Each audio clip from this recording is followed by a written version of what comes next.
My name is Sophia. At 31, I was still living in an old two-story house with my parents on the outskirts of Cedar Falls, Iowa. To outsiders, it looked like I was dependent. To my parents, it was an unpaid obligation. Ironically, I was the only one in the house with a stable job. For 6 years, I worked as an accountant at a small agricultural supply company. The pay wasn't high, but it was enough to cover the electricity, water, internet, and sometimes even my parents' medical bills. The kind they never mentioned, but always assumed I'd handle. I never thought it was a problem. I thought it was family. Something you give without counting. Everything changed on what should have been just another Tuesday. My 31st birthday. The sky was overcast, the wind carried the smell of damp soil, and the first chill of the Midwest winter. I got off work close to 7 p.m., carrying a small paper bag with a vanilla cake I grabbed from the discount bakery down the street. "Happy Birthday, Sophia" was scribbled in uneven red icing. I smirked. Not because I was sad, but because I no longer expected anything more. Driving home, I didn't hope for a party, or flowers, or a hug. Just a happy birthday would have been enough. But that hadn't happened in years, and this time was no different. I parked the car, turned off the engine, and sat for a few more minutes. The house was silent, a dull yellow light spilling from the living room window. I inhaled deeply, counting in my head. 3 steps to the door, 5 to the kitchen, 7 to the stairs. When I walked in, the house was cold, as if the heater hadn't been turned on. No TV, no voices, just a thick silence clinging to the walls like fog. My mother stood at the sink, back turned, washing dishes. My father sat at the table, eyes glued to his phone, not even glancing up. I nodded, a reflex more than a greeting. No one responded. I placed the cake on the counter, took off my coat, and poured myself a glass of water. I tried to push away the dull ache rising in my chest. "It's fine," I told myself. "No celebration needed. As long as they still needed me here." But that thought turned out to be the last illusion I was still clinging to. I noticed a stack of papers in the center of the dining table. The electric bill, marked "past due" in bold red across the top. I didn't blame them. I never had. Tonight, I planned to quietly pay it, like I always did. But something in the air felt off. A kind of cold that didn't come from the weather, but from the way my mother avoided my eyes, the unusual detachment in my father's expression, the way the house, already old, suddenly felt unfamiliar. I took the cake upstairs without eating. No one asked about it. No one asked where I'd been, what I'd done, or if I was tired. Another quiet birthday. Another silent note in a song I had memorized. As I set the box down, I realized it wasn't that they forgot my birthday. It was that, to them, it simply wasn't worth remembering anymore. I sat there for a long while, listening to the wind press against the windows, and in that wind, for the first time, I admitted something to myself. Maybe I was never really part of this family. Just the last name on the electric bill no one wanted to pay. My mind started rewinding through memories I had pushed away for years. When I was 24, my father, Marcus, cracked 2 molars in an accident at the food plant. No dental insurance, no savings. My mother sighed. "You'll just have to deal with the pain for a few weeks." Where would we get money for that? I didn't reply. The next morning, I quietly transferred nearly $1,200 from my savings, the fund I'd set aside for a data analytics course, and slipped it into my mother's wallet with a note. "Take him to the dentist. No need to pay me back." She took it, folded the note, said nothing. 3 months later, my dad was chewing popcorn on the sofa and muttered, "Good thing the dentures are sturdy. If Sophia picked them, they'd probably be broken already." My mom laughed. I said nothing. At 27, my mom, Helen, skidded on the freeway during a snowstorm. Her tires were bald. She called me in a panic while I was in a meeting.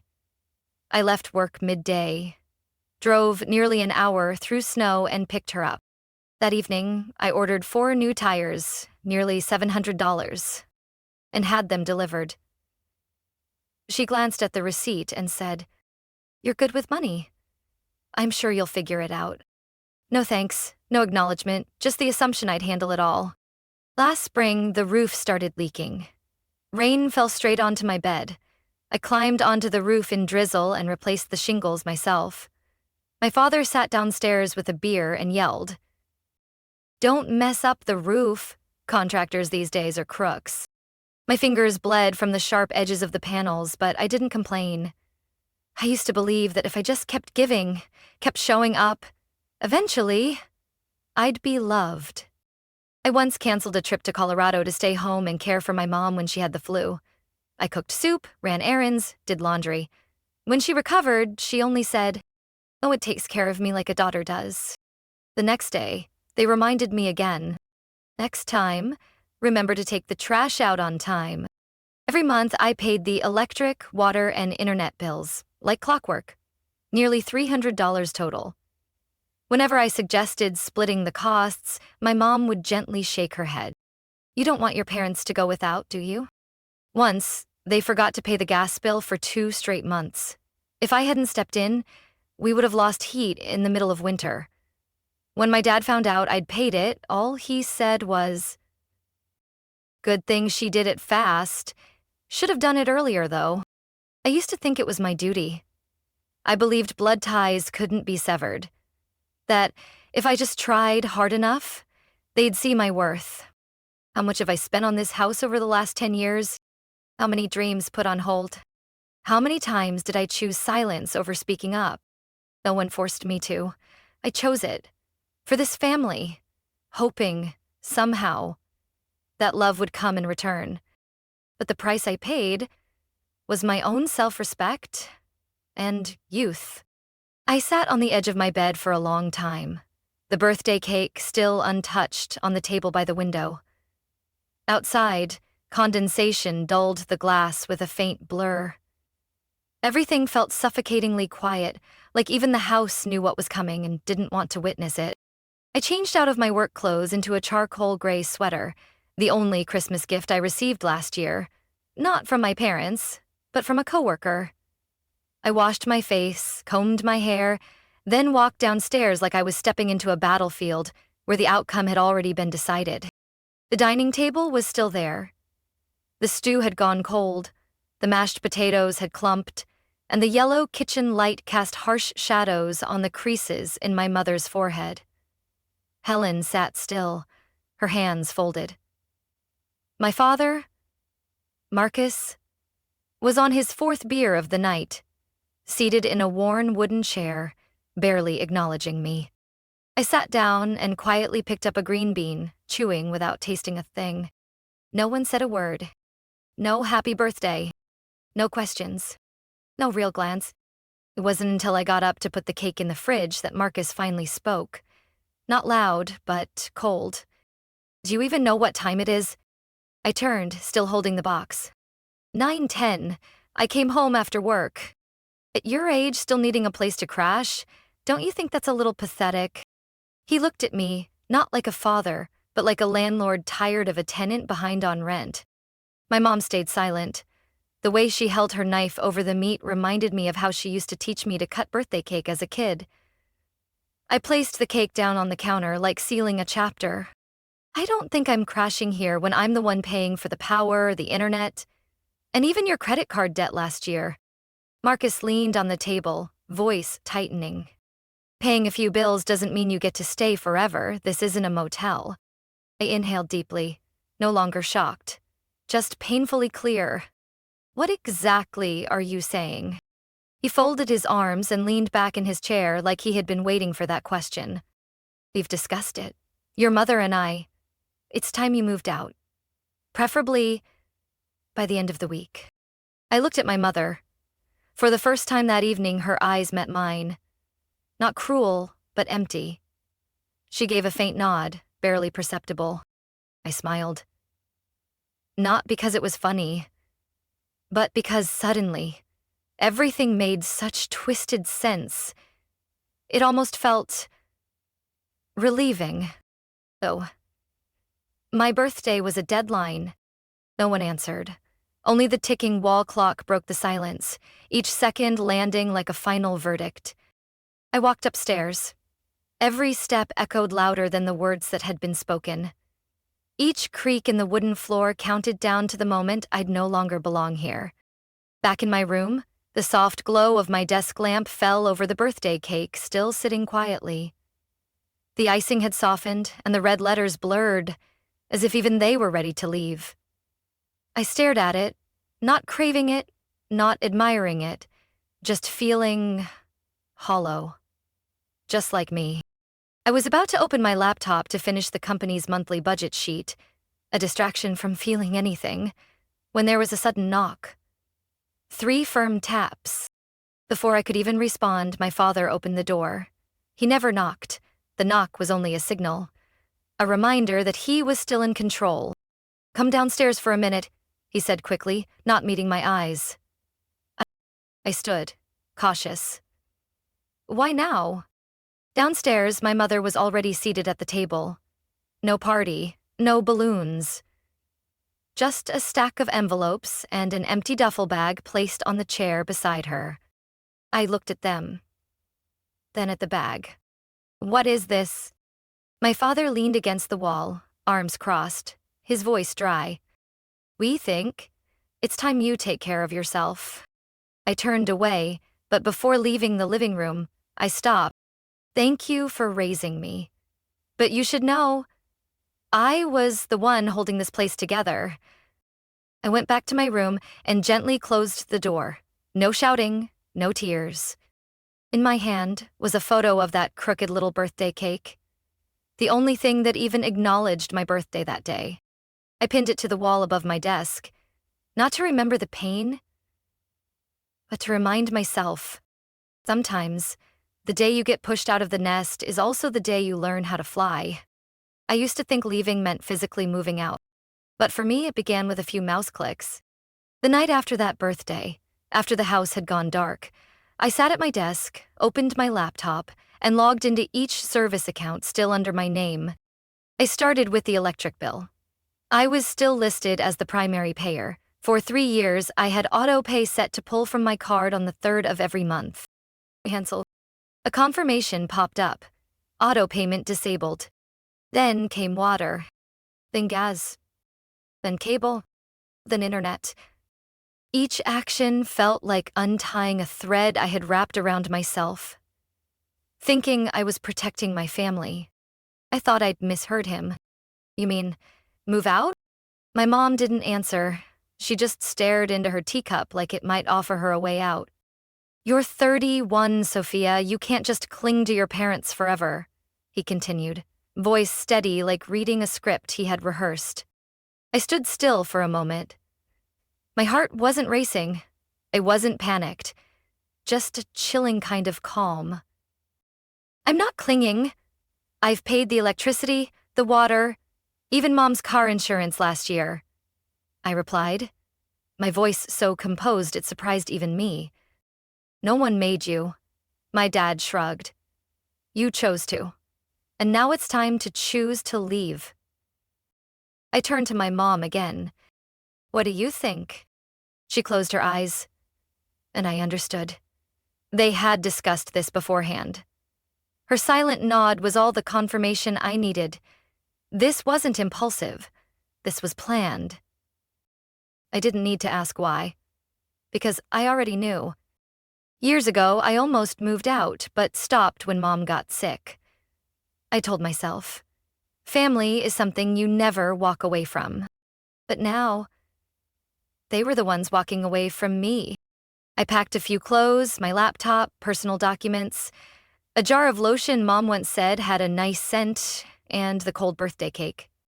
As I pulled the suitcase downstairs, my father was watching TV. He didn't even look up. My mother stood by the sink, drying the last glass. When I passed by, she turned away, didn't say a word. I placed the suitcase by the door. "I'll be gone in the next few days. I'm not leaving tonight." No one objected. Then came the car insurance. I had bundled all 3 cars into one policy.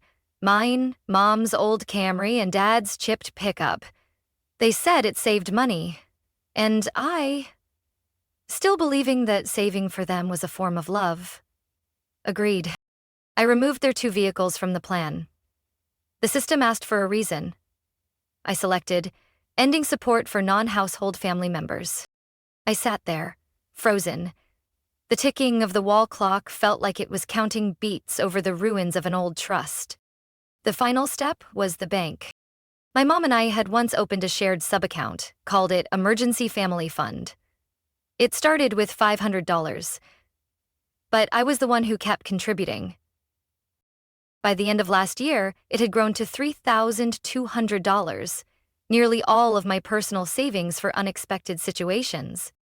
Mom said, "Having this fund helps your dad feel more at ease. After all, you're the one keeping things steady for the whole family." I used to feel proud. Now, it just felt ironic. I transferred the entire amount into my personal account and froze the joint one, a temporary freeze, fully within my legal rights. A system message popped up. Account has been frozen. No withdrawals or transactions can be made unless both parties consent. I leaned back in my chair. The room was so silent I could hear my own heartbeat. Not fast, not trembling, just a strangely calm rhythm. The kind that comes after severing the final thread. This wasn't revenge. It was release. The next day, I drove to the city library to print records of the past 3 years of financial transactions. I printed every utility bill under my name, every insurance payment, every email confirming prescription orders for my dad, new tires for my mom, plumbing repairs from last winter. I organized everything in a blue folder labeled "What I carried for a family that never claimed me." I didn't plan to use it right away, but I knew that someday I'd need to prove I wasn't ungrateful, and I wasn't weak. That evening, Mom called. 3 times in a row. I didn't answer. The first text came at 9:07 p.m. "Sweetie, I can't log into the bank. Is something wrong?" I set my phone down without replying. Next, a text from Dad at 9:24. "Wi-Fi's out. Call the provider." I smiled quietly. At 10:16, one final message from Mom. "Sophia, what did you do?" I closed my laptop, slipped the external drive into my bag, and stood up to take one last look around the room. Next to my half-packed suitcase sat the birthday cake from earlier, now hardened like a crust over everything I had once swallowed whole. I knew they wouldn't understand. At least, not right away. They'd think I was overreacting. They'd call me selfish. But maybe for the first time in my life, I didn't feel the need to explain, because I no longer needed to be understood. I just needed to be free.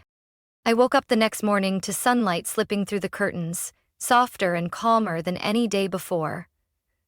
For the first time in months, I didn't rush to check work emails, didn't glance at upcoming bills, didn't check last month's electric usage. The first thing I did was make myself a cup of coffee. Not the cheap blend I used to brew for everyone, but the light roast I'd bought 3 months ago. For later, today was the moment they never saw coming. My phone buzzed once, then again, and again. Mom, then Dad, then Mom, one more time. An unfamiliar number followed, probably a neighbor they roped in to check on me. I set the phone on the kitchen shelf and let it hum like background static to the storm they had no idea was already here. Each vibration, each incoming call, chipped away at the silence they once used like a leash. Then came the first text. "Ani, the internet isn't working. The TV's down too. Did you cancel something on accident?" I didn't reply. A few minutes later, "I can't get into the bank account. I need to transfer money for your dad's medication. Did you change the password?" Then from Dad, "Your mom's phone can't make calls. Enough with the games, Sophia." And finally, the one that almost made me laugh. "If you're upset, can we just talk? We're family. No one wants this to go too far. I took a sip of coffee. The screen lit up again, but the guilt didn't. Only clarity. When the 12th call came, I picked up. Not to explain, not to justify, but to let them hear what losing control sounds like. Hello? My mother's voice cracked through the line. Sophia, what did you do? The bank account's frozen. The internet's down. The credit card got declined at the store.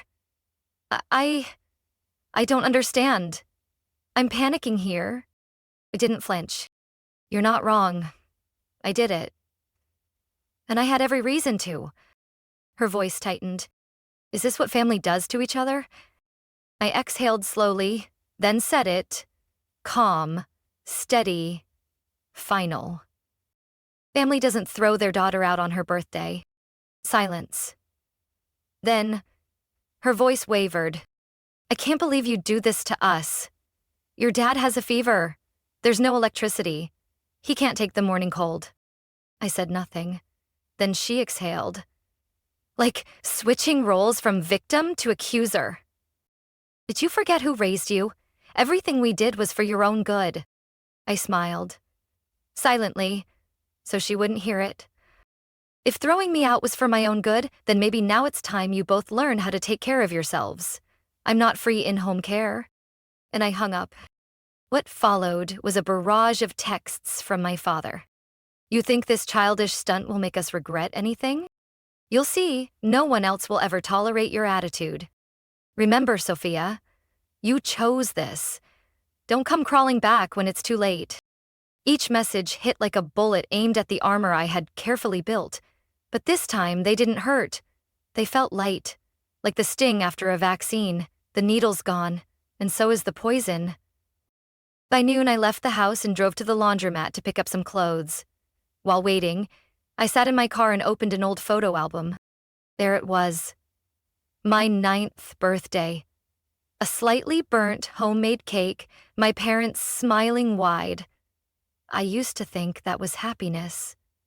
But now I knew photos capture moments, not the truth. When I got back, I saw a missed call from Aunt Carol in Minnesota.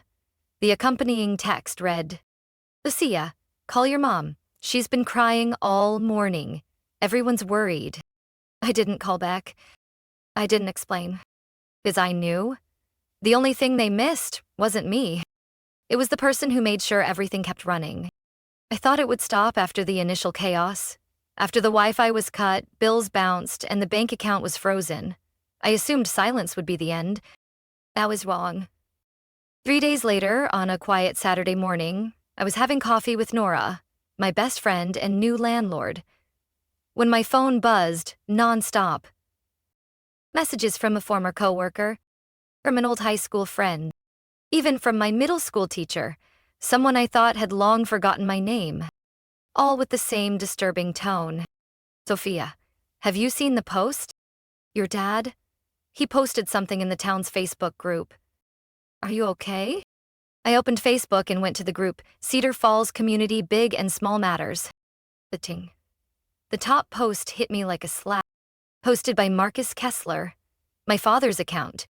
The first line, in all caps, no punctuation, no introduction. When your child becomes your betrayer. I read each sentence slowly. Every word a scissor cutting into the dignity I had preserved in silence for years. We gave her everything we had. Years of sacrifice, not a single complaint. And now, in our twilight years, we've been abandoned. With no power, no water, denied access to medicine. All we ever wanted was gratitude. But she chose to leave, and punished the whole house just for being reminded of responsibility. The image attached showed my mom sitting under a blanket in a dark living room, head bowed in theatrical sorrow.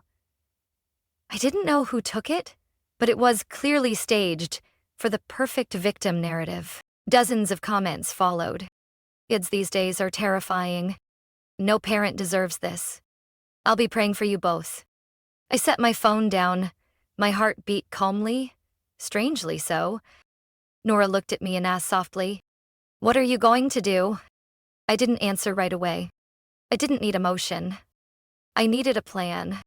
That night, I pulled out the blue folder I had compiled the day I cut financial ties. I reorganized it, numbered every document: electric, water, gas, internet, insurance. I attached screenshots of my bank transfers, payment history from my banking app, and emails titled, "Payment Confirmation for Account, Marcus Kessler." I found old texts too.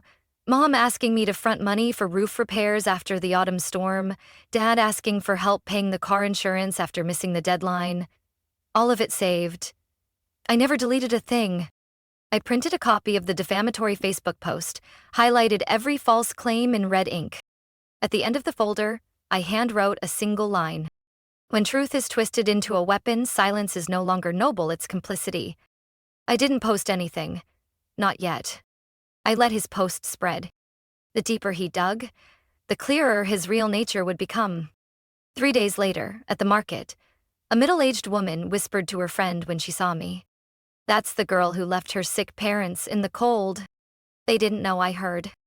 But I did. Every word. That night, Nora asked, "Why haven't you said anything?" I looked at her, voice steady. "Because I want them to show just how far they'll go. And when I speak, the truth needs to be so loud. It doesn't require defense." The real question wasn't if I'd speak. It was when. And when I did, it wouldn't just be a story. It would be an autopsy of a toxic system.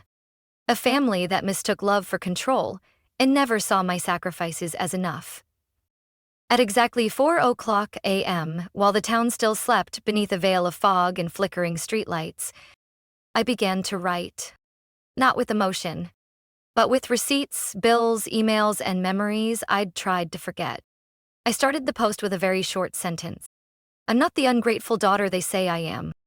Then I went on, item by item, period by period, each story laid out like a financial audit. February 2022. I paid $384.20 for the electric bill during the coldest month of winter after my parents forgot to pay for the third time. July 2021. I spent $679 on new tires for my mom after she got stranded on the highway. I also covered the towing fee that day, $113. When the roof leaked in 2020, I bought materials, climbed up, and repaired it myself over 2 rainy days, while my dad watched baseball under the dry patch I just fixed.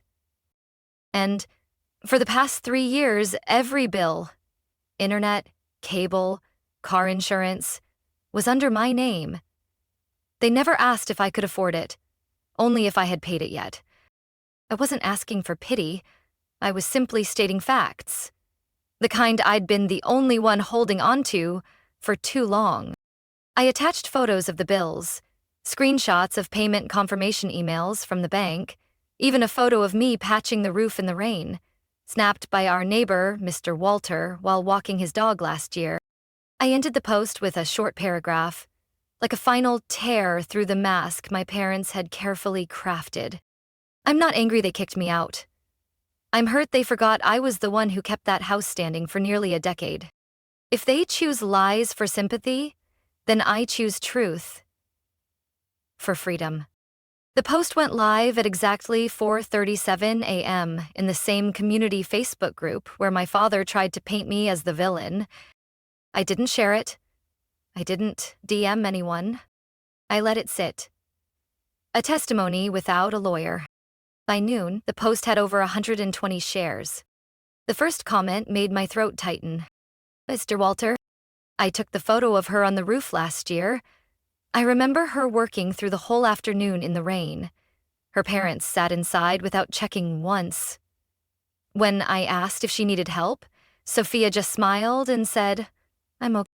Next came Hilda, my high school biology teacher. I used to think Sophia came from a model family. Now I understand why she was always quiet about home. Then, the grocery store owner. She once delayed her own bill to help her parents pay for plumbing repairs. I saw it happen. Gradually, the narrative shifted. The accusations in my father's post were drowned out by a wave of truth and fragments of memory that others had witnessed too. Every time someone spoke up, I felt lighter, not because I was being defended, but because I wasn't the only one who remembered what actually happened. That afternoon, my father's original post disappeared from the group, no explanation. Nora handed me a grilled chicken sandwich, pressed it into my hands, and said, "See? Even the truth needs allies." I smiled.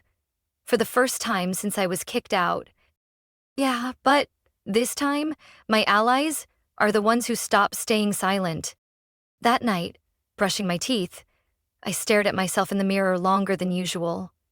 Not checking my skin or hair or lines near my eyes, but looking into the eyes that used to drop in shame, be now finally able to meet their own gaze. I thought about the years I gave without asking for anything back. The promises that were never kept. The quiet yes I said too many times, just to avoid letting someone down. None of that was on my shoulders anymore. I wasn't carrying them anymore. Not the bills disguised as love. Not the silent sacrifices. Not the ever-moving goalposts of expectations. The only thing I carry now is the truth. And truth, once sharp and cold, turned out to be lighter than any weight I'd ever taken on. I received the summons on a Monday afternoon, just as I stepped out of the community center where I'd signed up for an advanced accounting course. A uniformed courier in a gray jacket handed me a thick envelope stamped with Black Hawk County Court and said, "Is Sophia Kessler? You've been served. Civil suit. Contact in." I wasn't surprised. Truthfully, I'd been expecting this. I just didn't think it would come so soon. I opened the envelope right there. Bold letters at the top of the page jumped out at me. Allegation, elder abuse, family abandonment, and dereliction of family duty. Filed by Marcus Kessler and Helen Kessler. I let out a short laugh, not because it was funny, but because I had guessed right. This wasn't about justice. It was manipulation. This time dressed in legal language. That night, I pulled out all the documentation I had prepared. Original bills, bank statements, email threads with my mom, photos of the house with the patched-up roof I fixed myself, a spreadsheet detailing every dollar I had covered over 6 years. I sent everything to a nonprofit legal office in Des Moines. The intake staffer, a woman named Jenny, skimmed the folder, then looked up, wide-eyed. "How long have you been dealing with this?" "I'd say about 12 years, I said, calmly. "Like commenting on the weather?" She nodded, voice firm. "They can file this suit, but with what you have, you can countersue. Not just to dismiss the charges, but for financial abuse and long-term psychological coercion."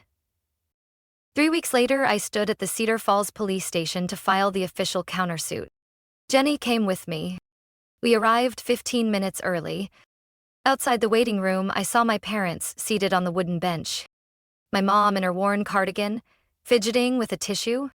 My father, arms crossed, legs casually stacked, eyes flicking across his phone screen without really reading anything. I walked in. He didn't avoid eye contact.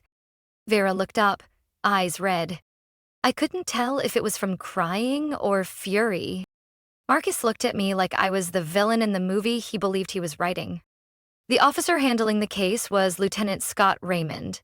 In his 50s, tall and lean, with a calm face, he sat behind his desk, flipping through the folders from both sides.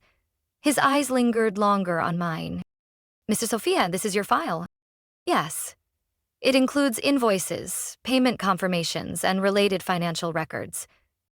He flipped one page, then another. Then came the photo of the roof, followed by my mother's email. "Sophia, your father hasn't paid the gas bill this month. Transfer the money ASAP." Scott looked up at Marcus.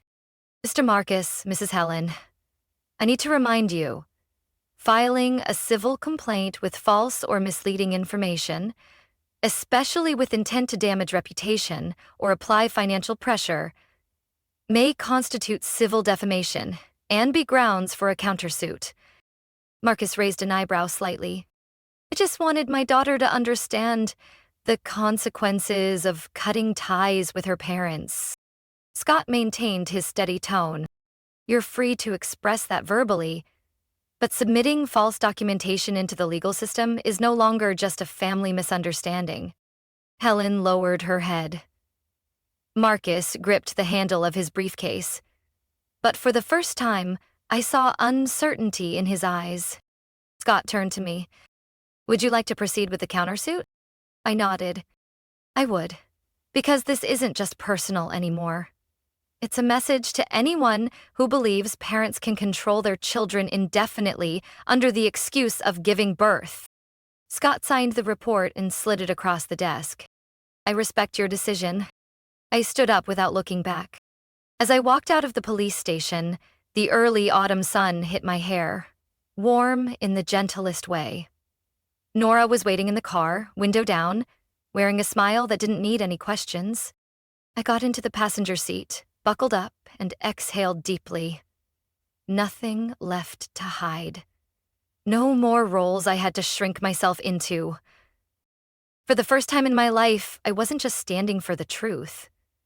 I was strong enough to keep walking without needing anyone's permission. I signed the lease for a small apartment on the west side of town in early November. It was on the 3rd floor, no elevator, chipped paint on the walls, windows facing a parking lot and an old laundromat across the street. But it was mine. Not a makeshift bedroom in my parents' house, not a corner of a room pushed against the window to avoid hearing arguments. This apartment was small, old, and lacking in amenities, but every square inch belonged to me. And that made me feel freer than any place ever had. On move-in day, all I had were 2 suitcases of clothes, an old laptop, and a small hand-drawn painting from my college dorm. Nora drove me there. She brought a warm thermos of coffee and a bag of homemade muffins. Here's to starting from here, she said, smiling as she handed me the key with a little maple leaf keychain. Yeah, I nodded. From here? And this time, it's for me. It took me almost a week to fix up the apartment. Every day after my shift at the local coffee shop, I stopped by thrift stores around the city, bought a wobbly wooden dining table I stabilized with old books, a faded fabric armchair someone once loved, and a vintage lamp with a tilted shade that gave off a gentle glow. I hung curtains, cleaned the floors, and posted little sticky notes around the kitchen. Today doesn't have to be perfect. Just okay is enough. Over the weekend, I repainted the living room walls a soft blue. The smell gave me a slight headache, but watching the color settle under my brush felt like repainting my past. And this time, I chose the palette. On Friday night, I updated my resume. I removed my old home address. For the first time in 31 years, I didn't have to list my parents' house on any paperwork. Under skills, I added household budget management. Not as a self-deprecating joke, as truth. I'd managed finances for 3 people on a modest income for almost a decade. And now, I intended to turn that skill into a profession. I applied for 2 internal accountant positions at nonprofit organizations in town. Both required stress management, internal communication, and independence, qualities I had in abundance but had never dared to name. Every morning, I brewed coffee for myself. Not the cheap instant kind I used to make for the whole house, but a cup exactly how I liked it. Guatemalan beans, coarsely ground, with a pinch of cinnamon. I drank it on the balcony, watching traffic pass by below.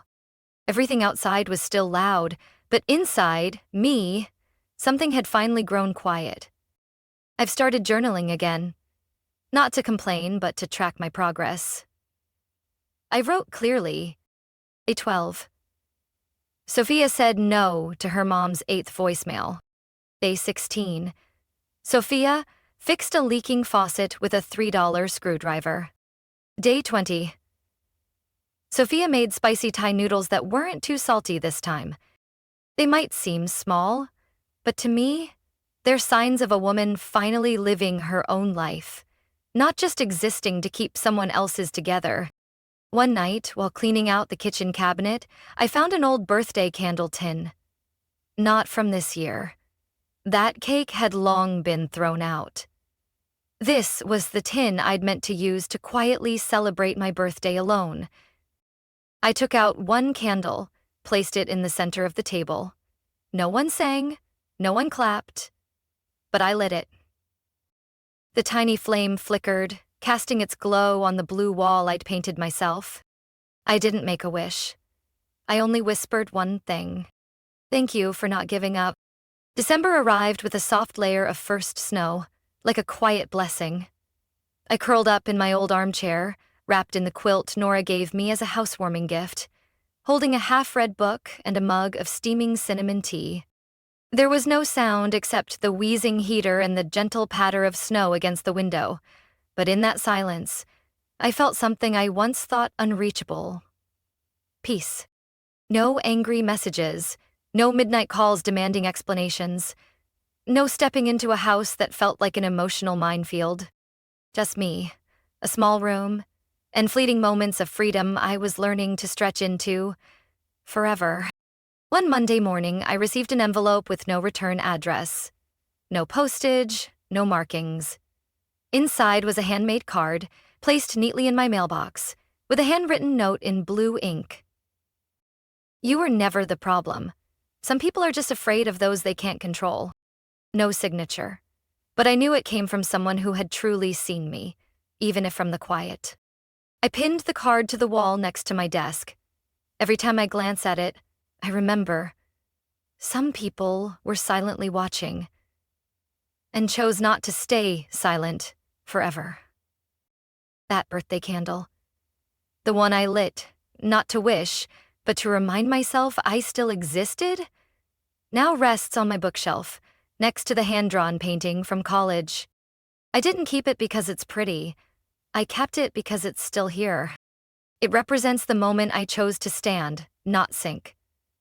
The moment I realize waiting for an apology from someone who doesn't believe they're wrong is emotional suicide, and that forgiveness sometimes starts with letting go of the need for one.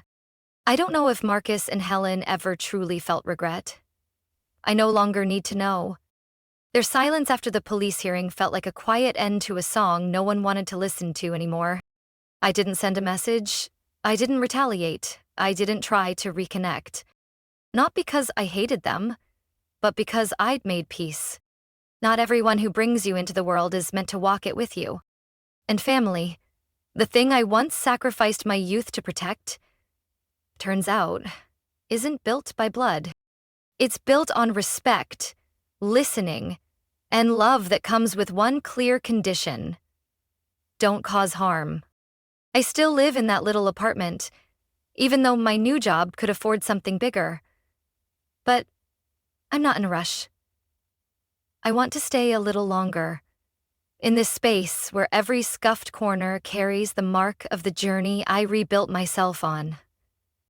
I still drink cinnamon tea every morning. I still clean out the pantry every Sunday. I still write a few lines in my journal every night. Not to remember pain, but to remind myself just how far I've come. One early New Year's evening, Nora came by with a bag of blackened peas and a pot of her homemade butternut squash soup. We had dinner, laughed, and leaned back to watch an old movie together. When the movie ended, Nora suddenly asked, "Do you ever regret any of it?" I stayed quiet for a few seconds, looking out the window where the snow was still falling steadily. Then I turned to her and answered softly, "No, because without those years, I wouldn't have realized how much more I deserved." She nodded. No more words were needed. But this silence felt different. It wasn't heavy. It was a gentle period, closing the final sentence of a long chapter, and the quiet opening to everything ahead. I'm not the daughter who abandoned her family. I'm just the last person in that house who finally chose to save herself. Sophia's story isn't just about leaving a home filled with control and manipulation. It's proof that sometimes the bravest thing you can do is choose yourself. Blood doesn't define family. Kindness, respect, and the ability to love without conditions do. In a world where tradition often masks deep wounds, Sophia had the courage to cut ties, stand tall, and rebuild from the wreckage. And in doing so, she found the most precious thing of all: true peace. What are your thoughts on Sophia's journey? Have you ever experienced something similar?